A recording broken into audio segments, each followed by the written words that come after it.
అనుకున్నాం రోడ్ల మీద న్యూసెన్స్ క్రియేట్ చేయడం, కానీ ఆధ్యాత్మిక కేంద్రంలో కూడా న్యూసెన్స్ కి తావు లేదనిపిస్తోంది. దీంతో టీటీడీ అధికారులు చర్యలు తీసుకున్నారు. తిరుమల 2వ ఘాట్ రోడ్ లో యువకుల న్యూసెన్స్ పై చర్యలు తీసుకుంది టీటీడీ విజిలెన్స్. రూల్స్ బ్రేక్ చేసినందుకు 6గురిని అదుపులోకి తీసుకుని కౌన్సిలింగ్ ఇచ్చారు. పుణ్యక్షేత్రంలో ఇలా విచ్చలవిడిగా ప్రవర్తిస్తే కఠిన చర్యలు తప్పవని వార్నింగ్ ఇచ్చారు. కారు రూఫ్ టాప్ డోర్స్ కు వేలాడుతూ అరుపులు కేకలతో హల్చల్ చేశారు యువకులు. ర్యాష్ డ్రైవింగ్ చేస్తూ అత్యంత ప్రమాదకరంగా సెల్ఫీలు దిగారు. వాహనదారుల్ని తీవ్ర ఇబ్బందులు గురి చేయడంతో యువకుల హంగామా చూసి బెంబేలెత్తిపోయారు అక్కడున్న వారంతా కూడా. దీంతో టీటీడీ విజిలెన్స్ దృష్టి అటువైపు మళ్లింది. తెలంగాణకు చెందిన TS08 JZ6003 కారుగా మనకు తెలుస్తోంది. ఒక్కసారి మీరు కూడా చూడొచ్చు. సాధారణంగా ఘాట్ రోడ్ లో ఎంతో భక్తి శ్రద్ధలతో పాటు కాస్త జాగ్రత్తగా వెళుతూ ఉంటారు, ఎలాంటి ప్రమాదాలు జరగకుండా.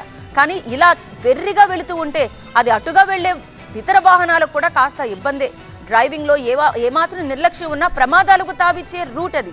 అందుకనే టీటీడీ విజిలెన్స్ యాక్షన్ తీసుకుంది. తెలంగాణకు చెందిన TS08 JZ6003 కారుగా గుర్తించిన పోలీసులు అందులో ప్రయాణించిన 6గురు యువకుల్ని అదుపులోకి తీసుకున్నారు. నందకం గెస్ట్ హౌస్ దగ్గర వాహనాన్ని గుర్తించి వెంటనే స్వాధీనం చేసుకున్నారు. వారికి కౌన్సిలింగ్ ఇచ్చారు.